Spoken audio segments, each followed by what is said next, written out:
made some pretty bombastic comments. You've called Islam a religion of war. Is that part of the truth that you're speaking of? Islam itself, as ideology, as religion in general, is a religion of conquest, domination, taken over, and control. It is a religion of war. Now, how can we understand that? We understand it simply through the behavior and the life of Muhammad, that Muslims consider as the highest authority of their lives.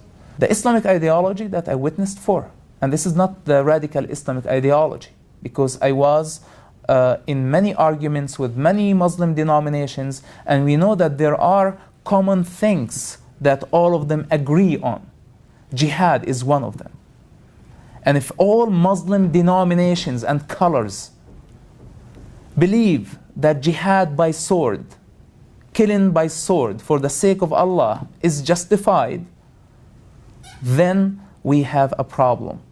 From what I understand, actually making a film about Muhammad. Can you tell us more about this film?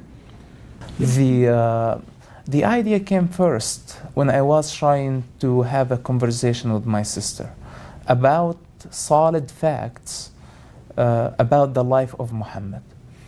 And my sister was arguing with a denial. And I wanted to understand why she was denying what I was confronting her with. I love her, and I was trying to help her see that this is not a good way for her life. She could not see that, because Islam is not only a religion in her life. Islam is an identity to her. Now, living in this modern world and being convicted with teachings of the 7th century caused lots of problems in one person's life. And I lived that conflict. And I finally came over that conflict, and I want to help my sister and the new generation to find the way out. People who get the perfect picture of Muhammad, those are the people who are considered most dangerous terrorists, because they know that they have to follow the steps of their prophet of what exactly he did. This is the best encounter idea ever for all extremism, terrorism that came out of from this region. I am coming from that background, and I graduated from an Islamic Sharia law. I am familiar with the language of the Quran that most Muslims don't. Coming from a household that started somehow the Islamic Sunni revolution in the entire Middle East area. What we're seeing right now in Egypt, the Muslim Brotherhood, this is, my father was from the early leaders of this movement that's happening right now. So Islam has been my project, and I've done lots of sacrifice for that project. With that said, I believe it's my responsibility, because I sacrificed and I paid very high price for the cause of Islam and the cause of Muhammad, that I have the right to question that journey and bring the truth of what I witnessed, the good side and the bad side. We're not trying to offend Muslims. We're trying to bring the truth. If this is the real nature, why do you still identify with it? Please explain to us. And if this suicide bomber who's trying to kill many innocent people is motivated by that ideology, I would love to seed doubt in his head, at least to be able to question before he go and commit suicide, thinking that he's going to heaven, while he's not. He's just killing himself and innocent people. You've mentioned your sister. Are you in touch with any of your family, and how are the ties there, and how do they feel towards you? You know, what really breaks my heart the most, that all my brothers and sisters, I raised them like my children, because my father was gone most of his time fighting for the cause of Hamas. And as a young boy, I took responsibility for them. And It really breaks my heart that I cannot talk to them. They're like my children somehow. Actually, two of them at least used to call me Baba. They used to think that I was their father. Growing up thinking that I am the man of the house. My relationship actually to my siblings are much stronger than my father's relationship to them. And I ask myself, why can't I talk to those kids? You know, to me, they're still my little brothers. I don't care. I don't know what's on their hearts. I know the way to their minds. But they cannot talk to me because simply they can put themselves in a very awkward position with the society.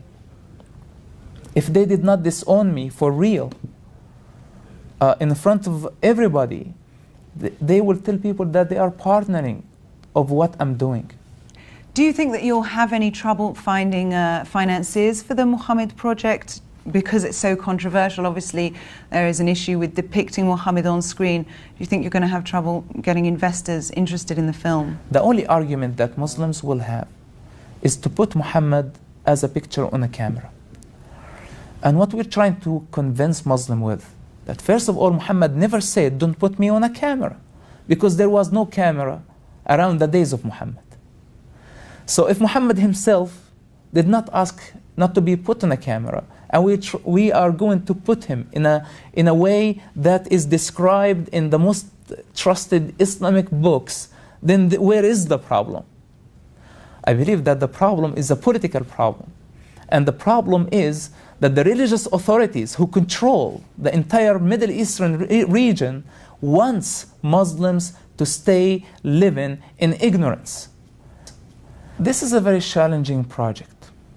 And so far we did not ask people for production finances yet, but we have development or developing money, which did not have a problem to find. We developed the screenplay, which is a big step because it required lots of research, and we had to hire an Islamic secular for a long time to investigate every thing in the screenplay because the accuracy is very important in this project. My audience is the average Muslim. The religious person knows the truth, but they lie to themselves and lie to the rest of the world. The average person, the traditional Muslim, who was born this way, the nominal Muslim, I want him to see the picture that he did not see, because I want to challenge the religious authorities with those people, with their own people.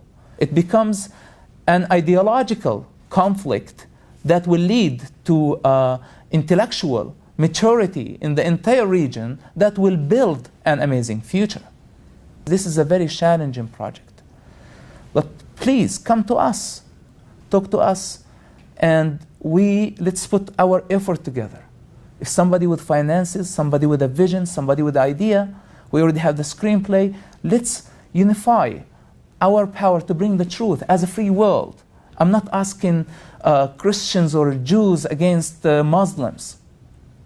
I am asking and begging every free person in this world to bring a light on a region that has been living in a world of isolation, many worlds of isolation that Islam built over the years to protect itself.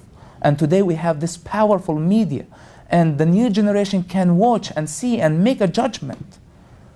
They are looking for a difference in their life. They're looking for a better future. Let's help them. Through the movie Muhammad and through writing your book and coming out against Hamas and Islam, some people have called you very brave and courageous, and other people have said you've signed your own fatwa. Are you scared for your life?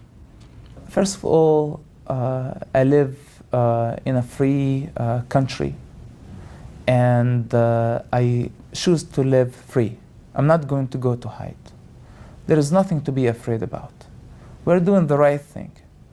And we do it with the power of the truth.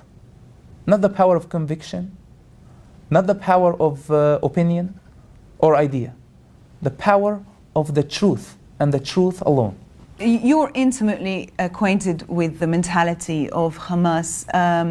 So with regards to the mentality, perhaps less from a political perspective, do you ever think that there will be any sort of reconciliation between Fatah and Hamas? Fatah and Hamas killed in the past, they're killing each other right now, and they will kill in the future. The only thing that unite them is Israel. And this is like where people, look at me and say this is a pro-Israeli when I answer something like this. Killing in the Arab mentality and the human life, unfortunately, does not worth a lot. And this is another sad reality. We keep spinning in endless cycle of violence. And I think this is the time for Arabs start to understand the importance of freedom, the importance of human life, what makes us different than animals, that we have the right to choose.